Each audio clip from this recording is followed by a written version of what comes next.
ಆ ಮನೆಯಲ್ಲಿ ನಡೆದಿದ್ದು ಒಂದಲ್ಲ ಎರಡಲ್ಲ, ಒಟ್ಟು 5 ಕೊಲೆ. ಇಡೀ ದೇಶವನ್ನೇ ತಲ್ಲಣಗೊಳಿಸಿದ್ದ ರಾಕ್ಷಸಿ ಕೃತ್ಯ ಇದು.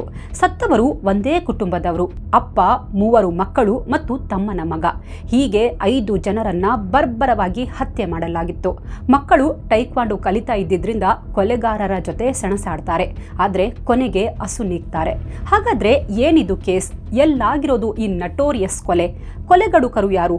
ವಿಚಿತ್ರ ಅಂದ್ರೆ, ಜೈಲಿಗೆ ಹೋದ ಕೊಲೆಗಾರನಿಗೆ ಜೈಲಲ್ಲಿ ಮತ್ತೊಬ್ಬ ಕೊಲೆಗಾತಿಯ ಜೊತೆ ಪ್ಯಾರಿಗೆ ಆಗುತ್ತೆ. ಪೆರೋಲ್ ಮೇಲೆ ಹೊರಬಂದು ಇಬ್ರೂ ಮದುವೆ ಆಗ್ತಾರೆ. ಕೇಳೋಕೆ ಯಾವುದೋ ಫಿಲ್ಮ್ ಕಥೆ ಅನ್ಸುತ್ತೆ ಅಲ್ವಾ? ಆದ್ರೆ ಇದು ಸತ್ಯ ಘಟನೆ. ಈ 5 ಕೊಲೆಗೆ ಕಾರಣ ಏನು? ಡಾಕ್ಟರ್ ಕೊಟ್ಟ ಒಂದೇ ಒಂದು ಸಣ್ಣ ಕ್ಲೂ ಇಂದ ಪೊಲೀಸರು ಹೇಗೆ ಈ ಕೇಸ್ ಸಾಲ್ವ್ ಮಾಡಿದ್ರು, ಇದೆಲ್ಲದರ ಬಗ್ಗೆ ನಮ್ಮ ಇವತ್ತಿನ ಕ್ರೈಮ್ ಸ್ಟೋರಿಯಲ್ಲಿ ಹೇಳ್ತೀವಿ. ನಾನು ಸಮೀನಾ. ನಮ್ಮ ಇವತ್ತಿನ ಸ್ಟೋರಿ ಸ್ಟಾರ್ಟ್ ಆಗೋದು ರಾಜಸ್ಥಾನದಿಂದ. ಅವತ್ತು 3 ಅಕ್ಟೋಬರ್ 2017. ಸ್ಥಳ ರಾಜಸ್ಥಾನದ ಅಲ್ವರ್. ಇಲ್ಲಿನ ಶಿವಾಜಿ ಪಾರ್ಕ್ ಕಾಲೋನಿಯಲ್ಲಿ ಬನ್ವಾರಿಲಾಲ್ ಕುಟುಂಬ ವಾಸಿಸ್ತಾ ಇತ್ತು. ಸಂತೋಷ್ ಶರ್ಮಾ ಉರ್ಫ್ ಸಂಧ್ಯಾ ಶರ್ಮಾ ಮತ್ತು ಕವಿತಾ ಶರ್ಮಾ ಇಬ್ರು ಅಕ್ಕ ತಂಗಿಯರು ಇಲ್ಲೇ ಇರ್ತಾ ಇದ್ರು. ಸಂಧ್ಯಾ ಶರ್ಮಾ ದೊಡ್ಡವಳು, ಕವಿತಾ ಶರ್ಮಾ ಚಿಕ್ಕವಳು. ಇವರದ್ದು ತುಂಬು ಕುಟುಂಬ. ಅವತ್ತು ರಾತ್ರಿ ತುಂಬಾ ಸೆಕೆ ಇದ್ದಿದ್ರಿಂದ ಅವರೆಲ್ಲ ಮನೆಯ ಟೆರೆಸ್ ಮೇಲೆ ಮಲಗಿದ್ರು. ಫ್ಯಾಮಿಲಿಯ ಕೆಲವರು ಮನೆಯೊಳಗಡೆ ರೂಮ್ನಲ್ಲಿ ಮಲಗಿದ್ರು, ಮತ್ತೆ ಕೆಲವರು ಹಾಲ್ನಲ್ಲಿ ಮಲಗಿದ್ರು. ರಾತ್ರಿ ಕಳೆದು ಆಗಷ್ಟೇ ಸೂರ್ಯೋದಯವಾಗಿತ್ತು. ಬೆಳಗ್ಗಿನ ಸೂರ್ಯರಶ್ಮಿ ಸಂಧ್ಯಾ ಶರ್ಮಾ ಮತ್ತು ಕವಿತಾ ಶರ್ಮಾ ಮುಖದ ಮೇಲೆ ಬಿದ್ದಿತ್ತು. ಅಕ್ಕ ತಂಗಿ ಇಬ್ರು ಎದ್ದು ಕೆಳಗಡೆ ಇಳಿದು ಬರ್ತಾರೆ. ಸಂಧ್ಯಾ ನೀರಿನ ಮೋಟಾರ್ ಆನ್ ಮಾಡೋಕೆ ಹೋಗ್ತಾರೆ. ಆನ್ ಮಾಡಿ ರೂಮ್ ಒಳಗಡೆ ಹೋದ ಕೂಡಲೇ ಒಮ್ಮೆಲೆ ಜೋರಾಗಿ ಕಿರ್ಚ್ಕೋತಾರೆ. ಅಕ್ಕನ ಕಿರ್ಚಾಟ ಕೇಳಿ ಕವಿತಾ ಕೂಡ ಓಡಿ ಬರ್ತಾರೆ. ಕವಿತಾ ಕೂಡ ತನಗೆ ಎಷ್ಟು ಶಕ್ತಿ ಇದೆಯೋ ಅಷ್ಟು ಜೋರಾಗಿ ಕಿರ್ಚ್ತಾರೆ. ಇವರಿಬ್ಬರ ಕೂಗಾಟ ಕೇಳಿ ಅಕ್ಕಪಕ್ಕದವರು ಬನ್ವಾರಿಲಾಲ್ ಮನೆ ಹತ್ರ ಓಡಿ ಬರ್ತಾರೆ. ಮನೆಯೊಳಗಡೆ ಬಂದು ನೋಡಿದ್ರೆ ಸಂಧ್ಯಾ ಒಂದು ಮೂಲೆಯಲ್ಲಿ ಅಳ್ತಾ ಕೂತ್ಕೊಂಡಿದ್ಲು. ಕವಿತಾ ಕೂಡ ಶಾಕ್ನಲ್ಲಿ ನಿಂತ್ಕೊಂಡಿದ್ಲು. ಅಕ್ಕಪಕ್ಕದವರು ರೂಮ್ ಒಳಗಡೆ ಹೋಗಿ ನೋಡ್ತಾರೆ. ಅವರಿಗೂ ಮಾತೇ ಹೊರಡಲ್ಲ. ಯಾಕಂದ್ರೆ ರೂಮ್ ತುಂಬಾ ಶವಗಳು ಚೆಲ್ಲಾಪಿಲ್ಲಿಯಾಗಿ ಬಿದ್ದಿದ್ವು. ಮನೆ ಯಜಮಾನ 45 ವರ್ಷದ ಬನ್ವಾರಿಲಾಲ್ ಶರ್ಮಾ ರಕ್ತದ ಮಡುವಿನಲ್ಲಿ ಬಿದ್ದಿದ್ರು. ಅಲ್ಲೇ ಪಕ್ಕದಲ್ಲಿ ಬನ್ವಾರಿಲಾಲ್ ಅವರ 3 ಮಕ್ಕಳು ಸತ್ತು ಬಿದ್ದಿದ್ರು. ಬನ್ವಾರಿಲಾಲ್ನ ತಮ್ಮನ ಮಗ ನಿಕ್ಕಿ ಶರ್ಮಾ ಕೂಡ ಸತ್ತು ಬಿದ್ದಿದ್ದ. ಅವನ ದೇಹ ಕೂಡ ರಕ್ತಸಿಕ್ತವಾಗಿ ಬಿದ್ದಿತ್ತು. ಬನ್ವಾರಿಲಾಲ್ ಸಂಧ್ಯಾ ಶರ್ಮಾ ಅವರ ಗಂಡ. ಅಂದ್ರೆ ಟೆರೆಸ್ ಮೇಲೆ ಮಲಗಿದ್ದ ಸಂಧ್ಯಾಳ ಗಂಡ, 3 ಮಕ್ಕಳು ಮತ್ತು ಕವಿತಾಳ ಮಗ, ಒಟ್ಟು 5 ಜನ ಅಲ್ಲಿ ಶವವಾಗಿದ್ರು. ಯಾರೋ ರಾತ್ರಿ ಮನೆಗೆ ನುಗ್ಗಿ ಇವರನ್ನೆಲ್ಲ ಕೊಲೆ ಮಾಡಿ ಮುಗಿಸ್ಬಿಟ್ಟಿದ್ರು. ಬನ್ವಾರಿಲಾಲ್ ಮತ್ತು ದೊಡ್ಡ ಮಗ ಅಮನ್ ದೇಹ ಬೆಡ್ ಮೇಲೆ ಬಿದ್ದಿತ್ತು. ಮತ್ತಿಬ್ಬರು ಮಕ್ಕಳ ದೇಹ ನೆಲದ ಮೇಲೆ ಬಿದ್ದಿತ್ತು. ಎಲ್ಲ ಸತ್ತು ಹೋಗಿದ್ದಾರೆ ಅನ್ಕೊಂಡು ಕೂಡಲೇ ಸ್ಥಳೀಯರು ಪೊಲೀಸರಿಗೆ ಇನ್ಫಾರ್ಮ್ ಮಾಡ್ತಾರೆ. ಪೊಲೀಸರು ತಡ ಮಾಡದೆ ಸ್ಥಳಕ್ಕೆ ಬರ್ತಾರೆ. ಅಲ್ಲಿನ ದೃಶ್ಯ ನೋಡಿ ಪೊಲೀಸರು ಶಾಕ್ ಆಗಿದ್ರು. ಮೊದಲು ಪಲ್ಸ್ ಚೆಕ್ ಮಾಡ್ತಾರೆ. 3 ಮಕ್ಕಳು ಸತ್ತು ಹೋಗಿದ್ರು. ಆದ್ರೆ ಆಶ್ಚರ್ಯ ಅಂದ್ರೆ ಬನ್ವಾರಿಲಾಲ್ ಮತ್ತು ಅವರ ದೊಡ್ಡ ಮಗ ಅಮನ್ ಮಾತ್ರ ಇನ್ನೂ ಜೀವಂತ ಇದ್ರು. ಅವರು ಉಸಿರಾಡ್ತಾ ಇರೋದು ಗೊತ್ತಾಗುತ್ತೆ. ತಕ್ಷಣ ಆಂಬ್ಯುಲೆನ್ಸ್ಗೆ ಕಾಲ್ ಮಾಡಿ ಇಬ್ಬರನ್ನು ಹತ್ತಿರದ ಆಸ್ಪತ್ರೆಗೆ ಕರ್ಕೊಂಡು ಹೋಗ್ತಾರೆ. ಆದ್ರೆ ಮಾರ್ಗ ಮಧ್ಯೆ ಬನ್ವಾರಿಲಾಲ್ ಮತ್ತು ಅಮನ್ ಇಬ್ರೂ ಕೂಡ ಕೊನೆ ಉಸಿರೆಳಿತಾರೆ. ಹಾಗಾದ್ರೆ ಒಂದೇ ಫ್ಯಾಮಿಲಿಯ 5 ಜನರನ್ನ ಇಷ್ಟೊಂದು ಬರ್ಬರವಾಗಿ ಕೊಂದಿದ್ಯಾರು? ಕೊಲೆಗೆ ಕಾರಣ ಏನು? ಮಕ್ಕಳು ಸೇರಿ ಇಡೀ ಫ್ಯಾಮಿಲಿಯನ್ನ ಕೊಲ್ತಾರೆ ಅಂದ್ರೆ ಅಷ್ಟೊಂದು ದುಶ್ಮನಿ ಯಾರಿಗಿತ್ತು? ಬಹುಶಃ ಅವತ್ತು ಸಂಧ್ಯಾ ಮತ್ತು ಕವಿತಾ ಟೆರೆಸ್ ಮೇಲೆ ಮಲಗದೆ ರೂಮಲ್ಲಿ ಮಲಗಿದ್ದಿದ್ರೆ ಅವರನ್ನು ಮುಗಿಸ್ಬಿಡ್ತಾ ಇದ್ರೋ ಏನೋ. ಈ ಸುದ್ದಿ ಇಡೀ ರಾಜಸ್ಥಾನ ಸೇರಿದಂತೆ ದೇಶದಲ್ಲೆಲ್ಲ ಹಬ್ಬಿತ್ತು. ರಕ್ತ ಸಿಕ್ತ ಶವಗಳನ್ನು ನೋಡಿ ಇಡೀ ಊರಿನ ಜನ ಭಯಭೀತಗೊಂಡಿದ್ರು. ಡಾಗ್ ಸ್ಕ್ವಾಡ್ ಮತ್ತು ಫೊರೆನ್ಸಿಕ್ ಟೀಮ್ ಬರುತ್ತೆ. ಮನೆಯ ವಸ್ತುಗಳೆಲ್ಲ ಚೆಲ್ಲಾಪಿಲ್ಲಿಯಾಗಿ ಬಿದ್ದಿದ್ವು. ಸಂಧ್ಯಾಳ ದುಃಖದ ಕಟ್ಟೆ ಒಡೆದಿತ್ತು. ಗಂಡ ಮತ್ತು ಮಕ್ಕಳ ಶವ ನೋಡಿ ನನ್ನ ಮಕ್ಕಳೆಲ್ಲಿ ಅಂತ 3-4 ಸಲ ಪ್ರಜ್ಞೆ ತಪ್ಪಿ ಬಿದ್ದೋಗಿದ್ರು. ಕೂಡಲೇ ಅವರನ್ನ ಆಸ್ಪತ್ರೆಗೆ ಅಡ್ಮಿಟ್ ಮಾಡ್ತಾರೆ. ಪೊಲೀಸರು ಮತ್ತು ಫೊರೆನ್ಸಿಕ್ ಟೀಮ್ ಮನೆಯ ಒಂದೊಂದು ಕಾರ್ನರ್ ಬಿಡದೆ ಸೂಕ್ಷ್ಮವಾಗಿ ತಪಾಸಣೆ ಮಾಡ್ತಾರೆ. ಇಡೀ ರೂಮ್ ರಕ್ತಸಿಕ್ತವಾಗಿತ್ತು. ಗೋಡೆ, ಬೆಡ್, ಕಾಟ್ ಎಲ್ಲಾ ಕಡೆ ನೀರಿನಂತೆ ಹರಿದಿತ್ತು. ಗೋಡೆಗಳ ಮೇಲೆ ಕೆಲವೊಂದು ಫಿಂಗರ್ ಪ್ರಿಂಟ್ಸ್ ಕಾಣಿಸುತ್ತೆ. ಹಾಗೆ ಕಿಚನ್ನಲ್ಲಿ ರಾತ್ರಿಯ ಚಪಾತಿ, ಪಲ್ಯ, ಅನ್ನ, ದಾಲ್ ಸೇರಿದಂತೆ ಏನೇನೋ ಊಟ ಮಿಕ್ಕಿತ್ತು.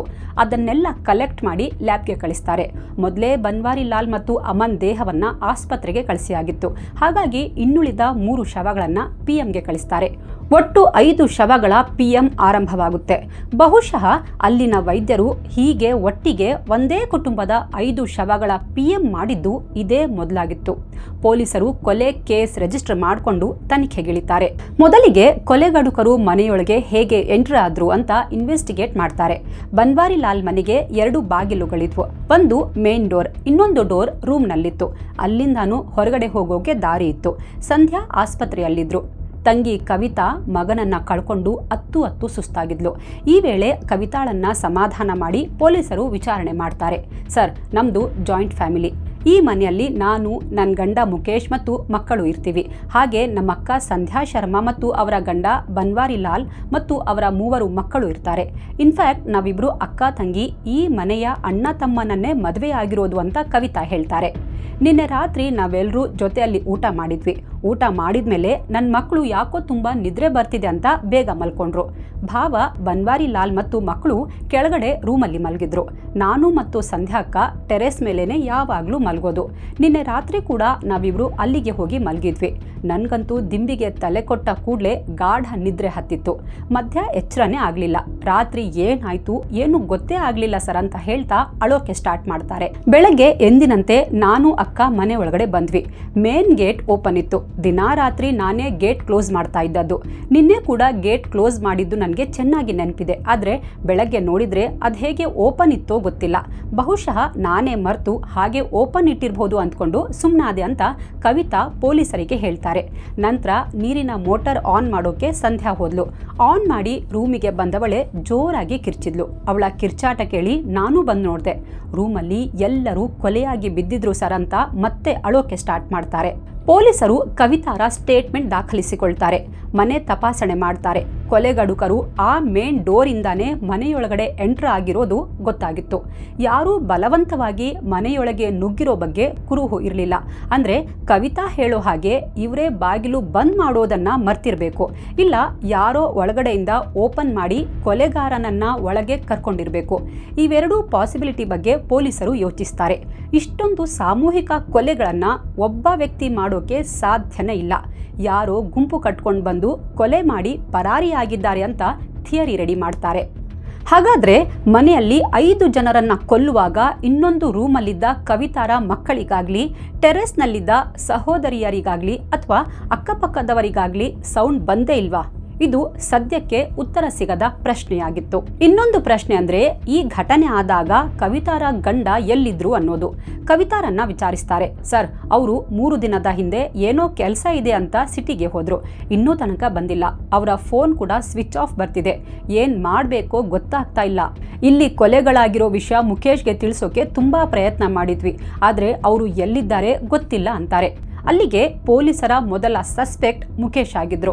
ಮನೆಯಲ್ಲಿ ಇಷ್ಟು ಭಯಂಕರ ಕೊಲೆಗಳಾಗಿದ್ರು ಮುಕೇಶ್ ಎಲ್ಲಿ? ಈ ಕೊಲೆಗಳ ಹಿಂದೆ ಮುಕೇಶ್ ಕೈವಾಡ ಇರಬಹುದಾ? ಈ ಪ್ರಶ್ನೆಗಳು ಪೊಲೀಸರ ತಲೆ ಹೊಕ್ಕಿದ್ವು. ಸರಿ, ಮುಕೇಶ್ ಫೋನ್ ಮಾಡಿದ್ರೆ ನಮಗೆ ಇನ್ಫಾರ್ಮ್ ಮಾಡಿ ಅಂತ ಹೇಳಿ ಪೊಲೀಸರು ಹೊರಡ್ತಾರೆ. ಈ 5 ಕೊಲೆ ರಹಸ್ಯ ಭೇದಿಸೋಕೆ ಪೊಲೀಸರು ಸ್ಪೆಷಲ್ ಟೀಮ್ ರೆಡಿ ಮಾಡ್ತಾರೆ. ಒಂದು ಟೀಮ್ ಮುಕೇಶ್ನನ್ನ ಹುಡುಕೋಕೆ ಸ್ಟಾರ್ಟ್ ಮಾಡಿದ್ರೆ, ಮತ್ತೊಂದು ಟೀಮ್ ಅಕ್ಕಪಕ್ಕದ ಮನೆಗಳ CCTV ಫುಟೇಜ್ ಚೆಕ್ ಮಾಡ್ತಾರೆ. ಆದರೆ ಆ ಗಲ್ಲಿಯಲ್ಲಿ ಚಿಕ್ಕ ಪುಟ್ಟ ಮನೆಗಳಿದ್ರಿಂದ ಅಷ್ಟೇನೂ CCTV ಇರಲಿಲ್ಲ. ಕೆಲವು ದೊಡ್ಡ ದೊಡ್ಡ ಮನೆಗಳಲ್ಲಿ, ದೊಡ್ಡ ದೊಡ್ಡ ಅಂಗಡಿಗಳಲ್ಲಿ ಮಾತ್ರ CCTV ಇದ್ವು.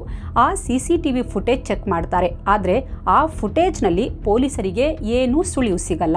ಬನ್ವಾರಿಲಾಲ್ ಮನೆ ಊರಿನ ಸೆಂಟರ್ನಲ್ಲಿತ್ತು. ಅವರ ಮನೆಗೆ ಹೋಗೋಕೆ ತುಂಬಾ ಗಲ್ಲಿಗಳಿದ್ವು. ಆದರೆ ಅಲ್ಲಿ ಕ್ಯಾಮರಾ ಇರಲಿಲ್ಲ. ಬಹುಶಃ ಕೊಲೆಗಾರರು ಇದರ ಅಡ್ವಾಂಟೇಜ್ ತಗೊಂಡಿದ್ದಾರೆ ಅನ್ನೋದು ಕ್ಲಿಯರ್ ಆಗಿತ್ತು. ಬನ್ವಾರಿಲಾಲ್ಗೆ ಯಾರ ಜೊತೆಗಾದ್ರೂ ದ್ವೇಷ ಇತ್ತಾ? ಇತ್ತೀಚೆಗೆ ಯಾರ ಜೊತೆಗಾದ್ರೂ ಜಗಳ ಆಗಿತ್ತಾ? ಅಫೇರ್ ಲಫ್ಡ ಏನಾದರೂ ಇತ್ತಾ ಅಂತ ಚೆಕ್ ಮಾಡ್ತಾರೆ.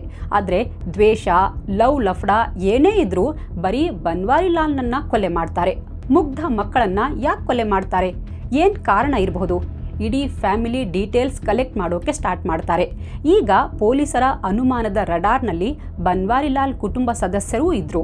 ಅದು 1994. ಬನ್ವಾರಿಲಾಲ್ನ ಮದುವೆ ಆದ ವರ್ಷ. ಹುಡುಗಿ ಹೆಸರು ಸಂತೋಷ್ ಶರ್ಮಾ ಉರ್ಫ್ ಸಂಧ್ಯಾ ಶರ್ಮಾ. ಸಂಧ್ಯಾ ರಾಜಸ್ಥಾನದವಳಾಗಿದ್ಲು. ಮದುವೆ ಆದ್ಮೇಲೆ ಇಬ್ರು ತುಂಬಾ ಚೆನ್ನಾಗಿದ್ರು. ಇವರಿಗೆ ಮುದ್ದಾದ 3 ಮಕ್ಕಳಾಗುತ್ತವೆ. ದೊಡ್ಡವನು ಅಮನ್ ಶರ್ಮಾ, ಅವನಿಗೆ 17 ವರ್ಷ. ಎರಡನೆಯವನು ಹ್ಯಾಪಿ, ಅವನಿಗೆ 15 ವರ್ಷ. ಇನ್ನು ಮೂರನೆಯವನು ಅಜ್ಜು, ಅವನಿಗೆ 14 ವರ್ಷ. ಬನ್ವಾರಿಲಾಲ್ನ ಮದುವೆ ನಂತರ ಅವರ ತಮ್ಮ ಮುಖೇಶ್ಗೆ ಮದುವೆಗೆ ಹುಡುಗಿ ನೋಡ್ತಾರೆ.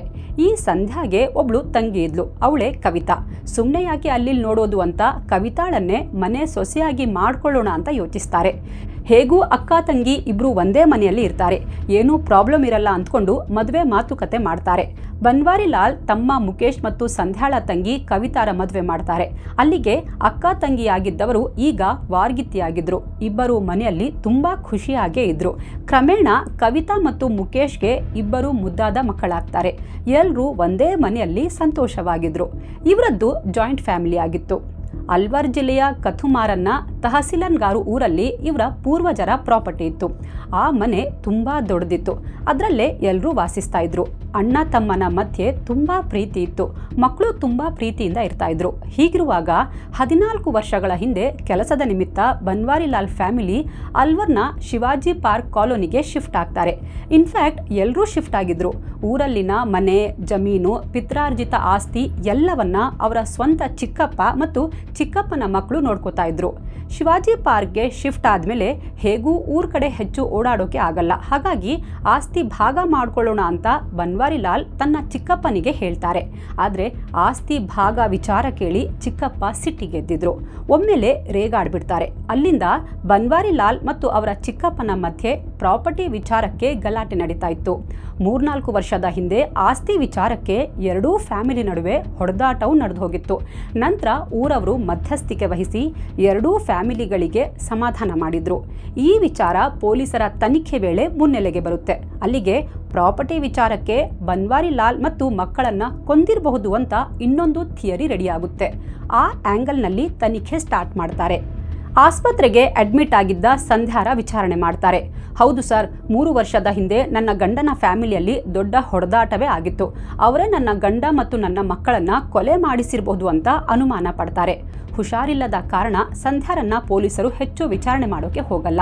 ಸಂಧ್ಯಾರ ವಿಚಾರಣೆ ಮುಗಿಸಿ ಆಸ್ಪತ್ರೆಯಿಂದ ಹೊರಡುವಾಗ ಪೊಲೀಸರಿಗೆ ಒಂದು ಮಾಹಿತಿ ಸಿಗುತ್ತೆ. ಸಂಧ್ಯಾ ಅವರ ದೊಡ್ಡ ಮಗ ಅಮನ್ 10th ಪಾಸ್ ಆದ ಖುಷಿಗೆ ಅಪ್ಪ ಬನ್ವಾರಿಲಾಲ್ ಒಂದು ಸ್ಕೂಟಿ ತಕ್ಕೊಟ್ಟಿದ್ರು. ಆದರೆ ಘಟನೆ ಆದಾಗ ಆ ಸ್ಕೂಟಿ ಮನೆಯಲ್ಲಿ ಇರಲಿಲ್ಲ ಅನ್ನೋದು ಗೊತ್ತಾಗುತ್ತೆ. ಪೊಲೀಸರು ಸ್ಕೂಟಿ ಬಗ್ಗೆ ವಿಚಾರಣೆ ಮಾಡ್ತಾರೆ. ಹೌದು ಸರ್, ಮನೆಯಲ್ಲಿದ್ದ ಸ್ಕೂಟಿ ಕಾಣಿಸ್ತಾ ಇಲ್ಲ ಅಂತಾರೆ. ಪೊಲೀಸರು ಸ್ಕೂಟಿ ನಂಬರ್, ಕಲರ್ ಎಲ್ಲ ಡೀಟೇಲ್ಸ್ ತಗೊಂಡು ಹುಡುಕೋಕೆ ಸ್ಟಾರ್ಟ್ ಮಾಡ್ತಾರೆ. ಬಹುಶಃ ಕೊಲೆಗಡುಕರು ಸ್ಕೂಟಿ ಕದ್ದು ಪರಾರಿಯಾಗಿರಬೇಕು, ಇಲ್ಲ ಬೇಕಂತಾನೆ ಪೊಲೀಸರ ತನಿಖೆಯ ದಿಕ್ಕು ತಪ್ಪಿಸೋಕೆ ಹೀಗೆ ಮಾಡಿರೋ ಸಾಧ್ಯತೆಯೂ ಇತ್ತು. ಬಟ್ ಪೊಲೀಸರು ಯಾವುದನ್ನು ನಿರ್ಲಕ್ಷ್ಯ ಮಾಡಲ್ಲ. 5 ಶವಗಳ PM ಮುಗಿಸಿ ಶವಗಳನ್ನು ಕುಟುಂಬದವರಿಗೆ ಕೊಡ್ತಾರೆ. ಕುಟುಂಬದವರು ಭಾರದ ಮನಸ್ಸಿನಿಂದ ಒಟ್ಟಿಗೆ 5 ಶವಗಳ ಅಂತ್ಯ ಸಂಸ್ಕಾರ ಮಾಡ್ತಾರೆ. ತಮ್ಮದೇ ಕುಟುಂಬದ 5 ಶವ ಸಂಸ್ಕಾರ ಮಾಡಿದ ಅವರ ಮನಸ್ಸಿನ ಮೇಲೆ ಎಂಥ ಪರಿಣಾಮ ಬೀರಿರಬೇಕು. ಆ ಪರಿಸ್ಥಿತಿ ಊಹಿಸೋಕು ಅಸಾಧ್ಯ ಬಿಡಿ. ಇದೆಲ್ಲ ಆಗೋ ಹೊತ್ತಿಗೆ PM ರಿಪೋರ್ಟ್ ಪೊಲೀಸರ ಕೈ ಸೇರಿತ್ತು. ರಿಪೋರ್ಟ್ ಕೊಟ್ಟ ವೈದ್ಯರು ಪೊಲೀಸರ ಜೊತೆ ಮಾತಾಡ್ತಾರೆ. ನೋಡಿ ಆಫೀಸರ್, ಈ ಕುಟುಂಬದವರ ಮೇಲೆ ಯಾರಿಗೋ ಭಾರಿ ದ್ವೇಷ ಇತ್ತು ಅನ್ಸುತ್ತೆ. ಯಾಕಂದ್ರೆ ಕೊಲೆಗೆ 2 ಕಡೆ ಹರಿತವಾದ ಬಳಸಿದ್ದಾರೆ. ಅವರು ಹಲ್ಲೆ ಮಾಡಿರೋ ಫೋರ್ಸ್ ಎಷ್ಟಿತ್ತು ಅಂದ್ರೆ ಅವರ ಮೂಳೆಗಳೆಲ್ಲ ಕಟ್ ಆಗೋಗಿವೆ. ಕುತ್ತಿಗೆ ಹತ್ರ ಗಂಭೀರ ಗಾಯದ ಗುರುತುಗಳಿವೆ. ಹೊಟ್ಟೆ, ಹೃದಯ ಹೀಗೆ ದೇಹದ ಎಲ್ಲ ಕಡೆ ಮನಸೋ ಇಚ್ಛೆ ಹಲ್ಲೆ ಮಾಡಿದ್ದಾರೆ ಅಂತ ವೈದ್ಯರು ಹೇಳ್ತಾರೆ. ಹಾಗೆ PM ರಿಪೋರ್ಟ್ನಲ್ಲಿ ಒಂದು ಮೇಜರ್ ಕ್ಲೂ ಸಿಕ್ಕಿತ್ತು.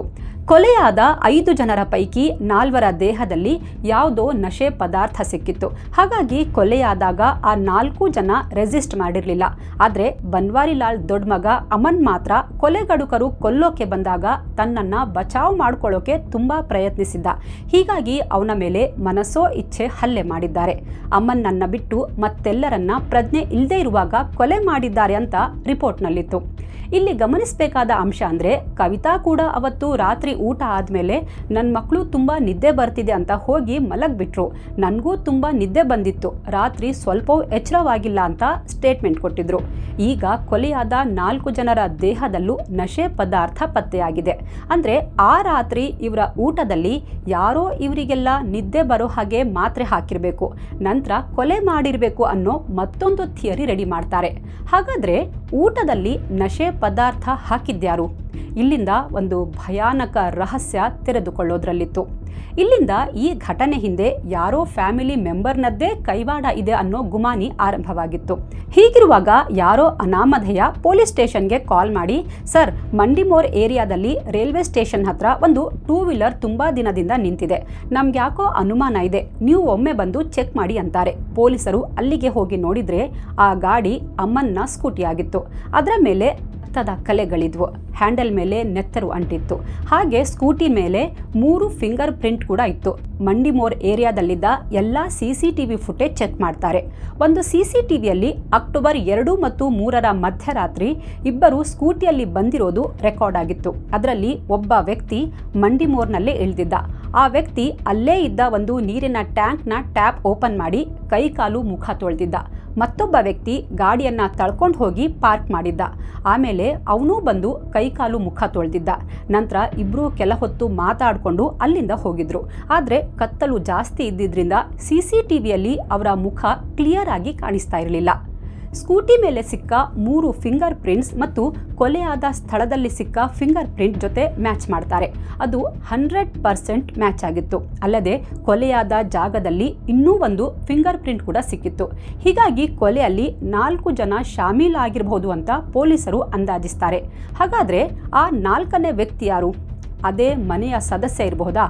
ಇನ್ನು ಇದುವರೆಗೂ ಬನ್ವಾರಿಲಾಲ್ ತಮ್ಮ ಮುಕೇಶ್ ಎಲ್ಲಿದ್ದಾನೆ ಅನ್ನೋದು ಯಾರಿಗೂ ಗೊತ್ತಿರಲಿಲ್ಲ. ವಿಚಿತ್ರ ಅಂದರೆ ಅವನು ಯಾರನ್ನು ಕಾಂಟ್ಯಾಕ್ಟ್ ಕೂಡ ಮಾಡಿರಲಿಲ್ಲ.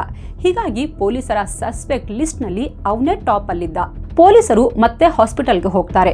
ಮನೆಯಲ್ಲಿ ನೆತ್ತರು ಮತ್ತು ಗಂಡ ಮಕ್ಕಳ ಶವಗಳನ್ನು ನೋಡಿ ಈಗಲೂ ಸಂಧ್ಯಾ ಶಾಕ್ನಲ್ಲಿದ್ರು. ಘಟನೆ ಆದಾಗಿಂದ ಅವಳು ಪದೇ ಪದೇ ಪ್ರಜ್ಞೆ ತಪ್ತಾ ಇದ್ಲು.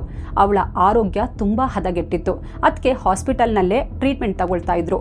ಪೊಲೀಸರು ಯಾವಾಗ ಬಂದರೂ ಅವರು ಎಚ್ಚರನೇ ಇರ್ತಿರಲಿಲ್ಲ. ಡಾಕ್ಟರ್ನ ಕೇಳಿದ್ಕೆ, ಇಲ್ವಲ್ಲ, ಸಂಧ್ಯಾಗೆ ಏನೂ ಆಗಿಲ್ಲ, ಬಹುಶಃ ನಿಮ್ಮನ್ನ ನೋಡಿ ಅವರು ಅನ್ಕಾನ್ಷಿಯಸ್ ಆಗೋ ನಾಟಕ ಮಾಡ್ತಿದ್ದಾರೆ ಅಂತ ಹೇಳ್ತಾರೆ. ಇಲ್ಲಿಂದ ಪೊಲೀಸರಿಗೆ ಹೊಸ ಅನುಮಾನ ಶುರುವಾಗಿತ್ತು. ಅವರ ಸಸ್ಪೆಕ್ಟ್ ಲಿಸ್ಟ್ಗೆ ಹೊಸ ಮೆಂಬರ್ ಸಿಕ್ಕಿದ್ರು. ಕೂಡಲೇ ಸಂಧ್ಯಾಳ ಮೊಬೈಲ್ CDR ತೆಗೆಸ್ತಾರೆ. ಇದರಲ್ಲಿ ಒಂದು ನಂಬರ್ ಮೇಲೆ ಅನುಮಾನ ಬಂದಿತ್ತು. ಆ ನಂಬರ್ ಜೊತೆ ಸಂಧ್ಯಾ ಘಟನೆ ಆಗೋ ಕೆಲವು ತಿಂಗಳಿಂದ ತುಂಬ ಮಾತಾಡ್ತಾ ಇದ್ಲು. ಆದರೆ ಘಟನೆ ಆದಮೇಲೆ ಸಂಧ್ಯಾ ಆ ನಂಬರ್ ಜೊತೆ ಮಾತಾಡೋದನ್ನು ನಿಲ್ಲಿಸ್ಬಿಟ್ಟಿದ್ಲು. ಆ ನಂಬರ್ ಯಾರ್ದು? ಆ ನಂಬರ್ನ CDR ತೆಗೆಸ್ತಾರೆ. ಆ ನಂಬರ್ ಹನುಮಾನ್ ಪ್ರಸಾದ್ ಜಾಟ್ ಅನ್ನೋ ಹೆಸರಲ್ಲಿ ರಿಜಿಸ್ಟರ್ ಆಗಿತ್ತು. ಅವನ ಕಾಲ್ ಲೊಕೇಶನ್ ತೆಗೆಸ್ತಾರೆ. ಅಕ್ಟೋಬರ್ 2 ಮತ್ತು 3 ರಾತ್ರಿ 10:30ಯಿಂದ 2 ಗಂಟೆ ತನಕ ಅವನ ಲೊಕೇಶನ್ ಬನ್ವಾರಿಲಾಲ್ ಮನೆ ಹತ್ರನೇ ತೋರಿಸ್ತಾ ಇತ್ತು. ಹನುಮಾನ್ ಪ್ರಸಾದ್ ಜಾಟ್ ಉದಯ್ಪುರ್ನವನಾಗಿದ್ದ. ಪೊಲೀಸರ ಒಂದು ಟೀಮ್ ಕೂಡಲೇ ಉದಯ್ಪುರಕ್ಕೆ ಹೋಗುತ್ತೆ. ಹನುಮಾನ್ ಪ್ರಸಾದ್ನನ್ನ ಅರೆಸ್ಟ್ ಮಾಡ್ತಾರೆ. ಪೊಲೀಸರ ಮತ್ತೊಂದು ಟೀಮ್ ಸಂಧ್ಯಾ ಇದ್ದ ಹಾಸ್ಪಿಟಲ್ಗೆ ಹೋಗುತ್ತೆ. ಅವಳನ್ನ ಸ್ಟೇಷನ್ಗೆ ಕರ್ಕೊಂಡು ಬರ್ತಾರೆ.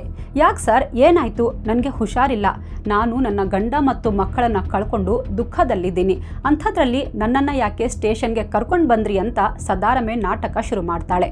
ಹನುಮಾನ್ ಪ್ರಸಾದ್ ಸ್ಟೇಷನ್ಗೆ ಬರೋವಷ್ಟರಲ್ಲಿ ಸಂಧ್ಯಾಳನ್ನ ಇನ್ವೆಸ್ಟಿಗೇಷನ್ ಬೆಂಚ್ ಮೇಲೆ ಕೂರಿಸಿದ್ರು. ಸಂಧ್ಯಾಳನ್ನ ನೋಡಿದ ಕೂಡಲೇ ಹನುಮಾನ್ ಬೆವ್ತು ಹೋಗಿದ್ದ. ಅವನನ್ನ ನೋಡಿ ಸಂಧ್ಯಾಗೂ ಇಲ್ಲಿ ಏನಾಗ್ತಿದೆ ಅನ್ನೋದ್ರ ಬಗ್ಗೆ ಎಲ್ಲ ಅರಿವಾಗಿತ್ತು.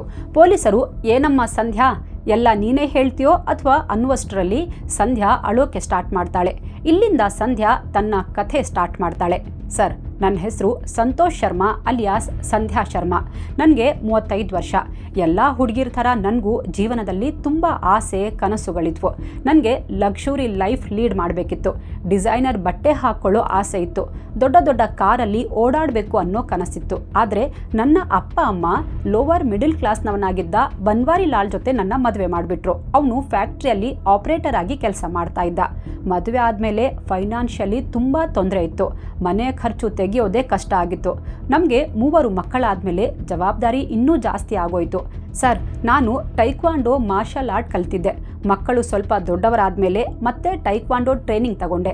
ನನ್ನ ಮಗನಿಗೆ ಮತ್ತು ನಮ್ಮ ಮನೆ ಹತ್ರ ಇದ್ದ ಮಕ್ಕಳಿಗೆ ಟೈಕ್ವಾಂಡೋ ಕಲಿಸೋಕೆ ಸ್ಟಾರ್ಟ್ ಮಾಡಿದೆ. ಕಾಂಪಿಟಿಷನ್ ಇದ್ದಾಗ ಆ ಮಕ್ಕಳನ್ನು ನಾನೇ ಬೇರೆ ಬೇರೆ ಕಡೆ ಕರ್ಕೊಂಡು ಹೋಗ್ತಾ ಇದ್ದೆ. ನಾನು ಕಲಿಸ್ತಾ ಇದ್ದ ಮಕ್ಕಳು ನ್ಯಾಷನಲ್ ಲೆವೆಲ್ ಕೂಡ ಆಡ್ತಾ ಇದ್ರು. ನನಗೂ ಕೈ ತುಂಬ ಹಣ ಸಿಗ್ತಿತ್ತು. ಇಲ್ಲಿಂದ ನಮ್ಮ ಜೀವನ ಸುಧಾರಿಸಿತ್ತು ಅಂತ ಸಂಧ್ಯಾ ಪೊಲೀಸರಿಗೆ ಹೇಳ್ತಾಳೆ. ಅದು 2015. ಮಕ್ಕಳನ್ನ ಟೂರ್ನಮೆಂಟ್ಗೆ ಕರ್ಕೊಂಡು ಹೋದಾಗ ಅಲ್ಲಿ ನನಗೆ ಹನುಮಾನ್ ಪ್ರಸಾದ್ನ ಪರಿಚಯ ಆಯಿತು. ಅವನಿಗೆ 25 ವರ್ಷ. ಅವನು BPEd ಅಂದರೆ bachelor of physical education course ಮಾಡ್ತಿದ್ದ. ಅವನು ನನಗಿಂತ 10 ವರ್ಷ ಚಿಕ್ಕವನು. ಅವನು ಸ್ಪೋರ್ಟ್ಸ್ ಇವೆಂಟ್ಸ್ ನೋಡೋಕೆ ಬರ್ತಾ ಇದ್ದ. ನೋಡೋಕೆ ನಾನು 3 ಮಕ್ಕಳ ತಾಯಿ ಅಂತ ಯಾರಿಗೂ ಗೊತ್ತಾಗ್ತಾ ಇರಲಿಲ್ಲ. ಹನುಮಾನ್ ನೋಡೋಕೆ ತುಂಬ ಚೆನ್ನಾಗಿದ್ದ. ಹೀಗೆ ಮಾತಾಡ್ತಾ ನಮ್ಮಿಬ್ಬರ ಮಧ್ಯೆ ಫ್ರೆಂಡ್ಶಿಪ್ ಆಯಿತು. ನಂತರ ನಾವಿಬ್ಬರು ತುಂಬಾ ಕ್ಲೋಸ್ ಆದ್ವಿ. ಪರ್ಸ್ನಲ್ ಕ್ಷಣಗಳನ್ನು ಕಳೆಯೋಕೆ ಶುರು ಮಾಡಿದ್ವಿ. ಹನುಮಾನ್ಗೆ ಒಬ್ಬ ಫ್ರೆಂಡ್ ಇದ್ದ. ಅವನ ಹೆಸರು ಮಟ್ಟು ಸರ್ಕಾರ್. ಅವನು ಕೂಡ ಅಲ್ವರ್ನವನೇ. ಹನುಮಾನ್ ಮತ್ತು ಮಟ್ಟು ನನ್ನ ಮೀಟ್ ಮಾಡೋಕೆ ಆಗಾಗ ಬರ್ತಾ ಇದ್ರು. ನಾನು ಕೂಡ ಮಕ್ಕಳಿಗೆ ಟ್ರೈನಿಂಗ್ ಕೊಡೋ ನೆಪದಲ್ಲಿ ಅವರನ್ನ ಮೀಟ್ ಮಾಡೋಕೆ ಹೋಗ್ತಿದ್ದೆ. ನಾವು ಮಟ್ಟು ಸರ್ಕಾರ್ ಮನೆಯಲ್ಲೇ ಮೀಟ್ ಮಾಡ್ತಾ ಇದ್ದದ್ದು.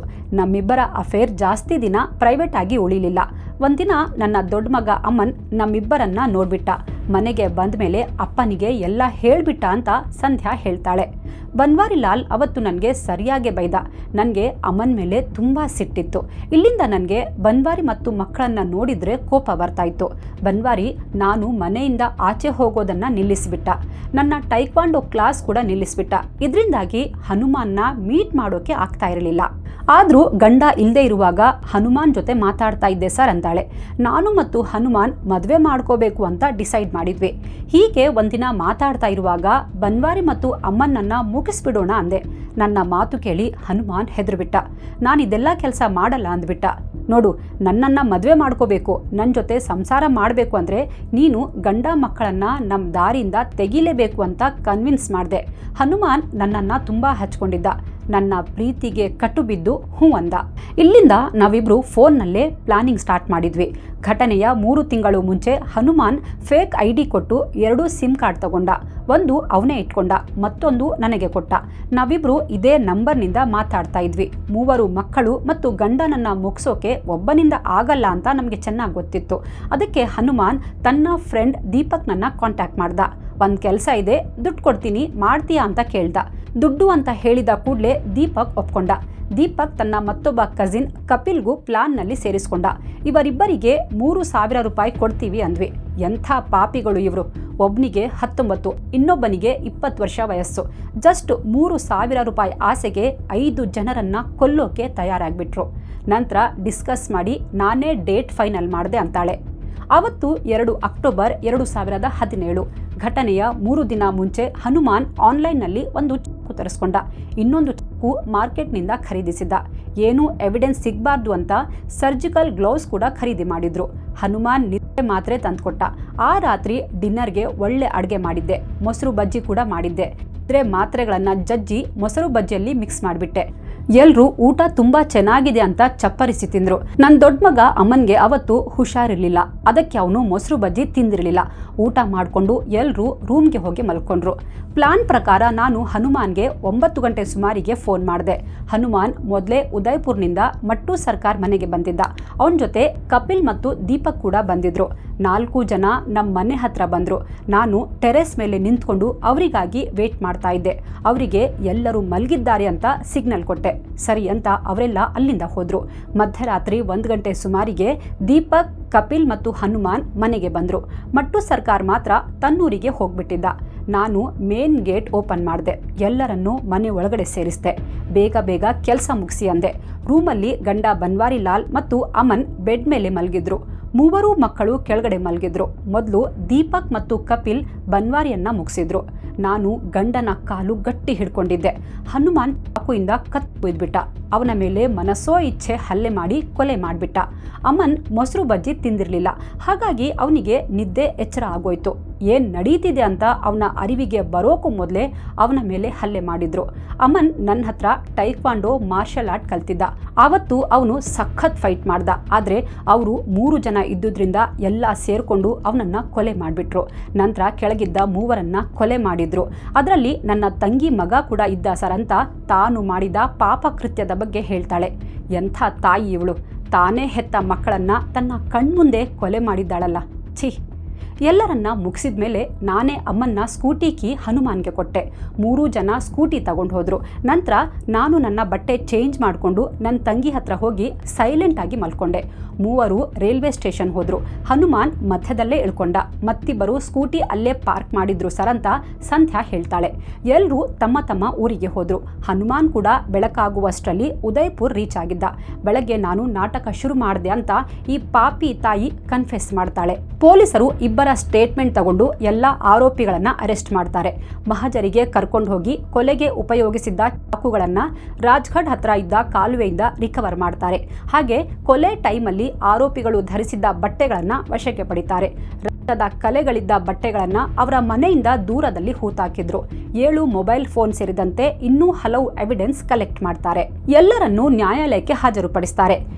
ಮಾತ್ರೆಗಳ ಸ್ಟ್ರಿಪ್ ಮೇನ್ ಎವಿಡೆನ್ಸ್ ಆಗಿತ್ತು. ಹೀಗಾಗಿ ಕೋರ್ಟಲ್ಲಿ ಇದು ಪೂರ್ವಯೋಜಿತ ಸಂಚು ಅಂತ ಪ್ರೂವ್ ಮಾಡೋಕೆ ಈಸಿ ಆಗಿತ್ತು. 5 ಅಮಾಯಕ ಜನರನ್ನ ಭಯಾನಕವಾಗಿ ಕೊಲೆ ಮಾಡಿದ್ದ ಈ case additional district and session ಕೋರ್ಟ್ನಲ್ಲಿ ಸುಮಾರು 6 ವರ್ಷ ನಡೆಯಿತು. ಪೊಲೀಸರು ನ್ಯಾಯಾಲಯದಲ್ಲಿ 77 ಸಾಕ್ಷ್ಯಗಳನ್ನು ಹಾಜರುಪಡಿಸಿದ್ರು. ಫೈನಲಿ 21 ಮಾರ್ಚ್ 2023ಕ್ಕೆ additional district and session court Santosh Sharma ಉರ್ಫ್ ಸಂಧ್ಯಾ ಶರ್ಮಾ ಮತ್ತು ಹನುಮಾನ್ ಪ್ರಸಾದ್ಗೆ IPC 302, 201 ಸೇರಿದಂತೆ ಹಲವು ಸೆಕ್ಷನ್ ಅಡಿಯಲ್ಲಿ ಜೀವಾವಧಿ ಶಿಕ್ಷೆ ಆದೇಶ ಕೊಡುತ್ತೆ. ಹಾಗೆ ತಲಾ 50,000 ದಂಡ ವಿಧಿಸುತ್ತೆ. ಹಾಗೆ ಕಪಿಲ್ ಮತ್ತು ದೀಪಕ್ಗೂ ಜೀವಾವಧಿ ಶಿಕ್ಷೆ ವಿಧಿಸುತ್ತೆ. ಈ ಘಟನೆಯ ನಂತರ ಬನ್ವಾರಿಲಾಲ್ನ ವಯಸ್ಸಾದ ಪೋಷಕರಿಗೆ ಆಘಾತವಾಗಿತ್ತು. ಇದಾಗಿ ಒಂದೇ ವರ್ಷದ ಅಂತರದಲ್ಲಿ ಬನ್ವಾರಿಲಾಲ್ ತಂದೆ ತಾಯಿ ಇಬ್ರು ಇದೇ ಕೊರಗಲ್ಲಿ ತೀರು ಹೋದ್ರು. ಅಲ್ಲಿಗೆ ಸೊಸೆಯೊಬ್ಬಳ ಕಾಮದಾಟಕ್ಕೆ ಆ ಕುಟುಂಬದಲ್ಲಿ 1 ವರ್ಷದಲ್ಲಿ ಒಟ್ಟು 7 ಸಾವುಗಳು ಸಂಭವಿಸಿದ್ವು. ಇವರೆಲ್ಲ ಜೈಲು ಪಾಲಾದ ಮೇಲೆ ಇನ್ನೊಂದು ಇಂಟ್ರೆಸ್ಟಿಂಗ್ ಪ್ರಸಂಗ ನಡೆಯುತ್ತೆ. ಈ ಹನುಮಾನ್ ಪ್ರಸಾದ್ ಯಾವ ಮಹಿಳೆಯ ಪ್ರೀತಿಯಲ್ಲಿ ಬಿದ್ದು 5 ಜನರನ್ನ ಕೊಲೆ ಮಾಡಿದ್ನೋ ಅವನಿಗೆ ಜೈಲಲ್ಲಿ ಮತ್ತೊಂದು ಕೊಲೆಗಡುಕಿ ಜೊತೆಗೆ ಪ್ಯಾರ್ಗೆ ಆಗ್ಬಿಡುತ್ತೆ. ಅವಳ ಹೆಸರು ಪ್ರಿಯಾ ಸೇಠ್ ಉರ್ಫ್ ನೇಹಾ ಸೇಠ್. ಇವಳು ಹೈ ಪ್ರೊಫೈಲ್ ಹನಿ ಟ್ರ್ಯಾಪ್ ದಂಧೆ ನಡೆಸ್ತಾ ಇದ್ಲು. ಪ್ರಿಯಾ ಸೇಠ್ 2018ರಲ್ಲಿ ತನ್ನ 2 ಪಾರ್ಟ್ನರ್ ಜೊತೆ ಸೇರ್ಕೊಂಡು ದುಷ್ಯಂತ್ ಶರ್ಮಾ ಅನ್ನೋ ಹುಡುಗನಿಗೆ ಟಿಂಡರ್ ಆ್ಯಪ್ನಲ್ಲಿ ಪರಿಚಯ ಮಾಡ್ಕೋತಾಳೆ. ಈ ದುಷ್ಯಂತ್ ತುಂಬಾ ಶ್ರೀಮಂತ, ಅವನ ಹತ್ರ ತುಂಬಾ ದುಡ್ಡಿರಬಹುದು ಅಂತ ಅವನನ್ನ ಬುಟ್ಟಿಗೆ ಬೀಳಿಸ್ತಾಳೆ. ನಂತರ ತನ್ನ ಲವರ್ ಜೊತೆ ಸೇರ್ಕೊಂಡು ದುಷ್ಯಂತ್ನನ್ನ ಕಿಡ್ನಾಪ್ ಮಾಡ್ತಾರೆ. 10 ಲಕ್ಷ ಡಿಮ್ಯಾಂಡ್ ಮಾಡ್ತಾರೆ. ದುಷ್ಯಂತ್ ಫ್ಯಾಮಿಲಿ 3 ಲಕ್ಷ ರೂಪಾಯಿ ಮಾತ್ರ ಅರೇಂಜ್ ಆಗಿದೆ ಅಂತಾರೆ. ಈ ಪಾಪಿಗಳು 3 ಲಕ್ಷ ರೂಪಾಯಿ ಈಸ್ಕೊಂಡು ದುಷ್ಯಂತ್ನನ್ನ ಕೊಲೆ ಮಾಡಿದ್ರು. ಶವವನ್ನ ತುಂಡು ಮಾಡಿ ಸೂಟ್ ಕೇಸ್ನಲ್ಲಿ ತುಂಬಿಸಿ ದಿಲ್ಲಿಯ ರೋಡಲ್ಲಿ ಬಿಸಾಕಿ ಬಿಟ್ಟಿದ್ರು. ಇದೇ ಕೇಸಲ್ಲಿ ಪ್ರಿಯಾ ಸೇಠ್ ಕೂಡ ಜೀವಾವಧಿ ಶಿಕ್ಷೆ ಅನುಭವಿಸ್ತಾ ಇದ್ಲು. ಜೀವಾವಧಿ ಶಿಕ್ಷೆ ಅನುಭವಿಸ್ತಿದ್ದ ಹನುಮಾನ್ ಪ್ರಸಾದ್ ಜೈಪುರ್ ಸೆಂಟ್ರಲ್ ಜೈಲ್ನಲ್ಲಿದ್ದ. ಆದ್ರೆ 1 ವರ್ಷದ ಹಿಂದೆ ಇವನನ್ನ ಜೈಪುರದ ಸಂಗಾನೇರ್ ಓಪನ್ ಜೈಲ್ಗೆ ಸ್ಥಳಾಂತರಿಸಲಾಯಿತು. ಓಪನ್ ಜೈಲ್ ಅನ್ನೋದು ಒಂದು ರಿಫಾರ್ಮೇಟಿವ್ ಕಾನ್ಸೆಪ್ಟ್. ರಾಜಸ್ಥಾನ್ ಮತ್ತು ಉತ್ತರ ಪ್ರದೇಶದಲ್ಲಿ ಇಂಥ ಜೈಲ್ಗಳಿವೆ.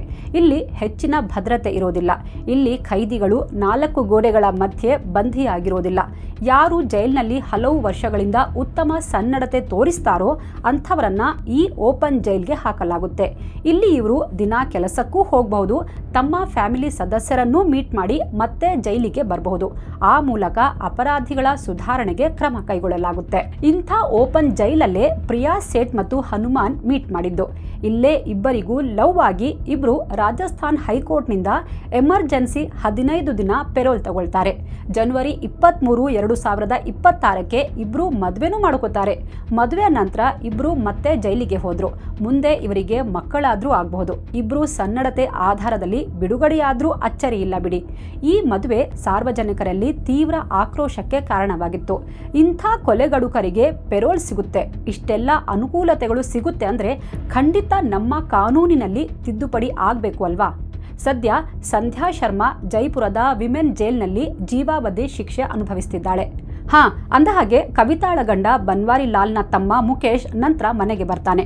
ಅವನನ್ನ ವಿಚಾರಿಸಿದಾಗ ಈ ಕೊಲೆಯಲ್ಲಿ ಅವನ ಪಾತ್ರ ಇಲ್ಲ ಅನ್ನೋದು ಕನ್ಫರ್ಮ್ ಆಗಿತ್ತು.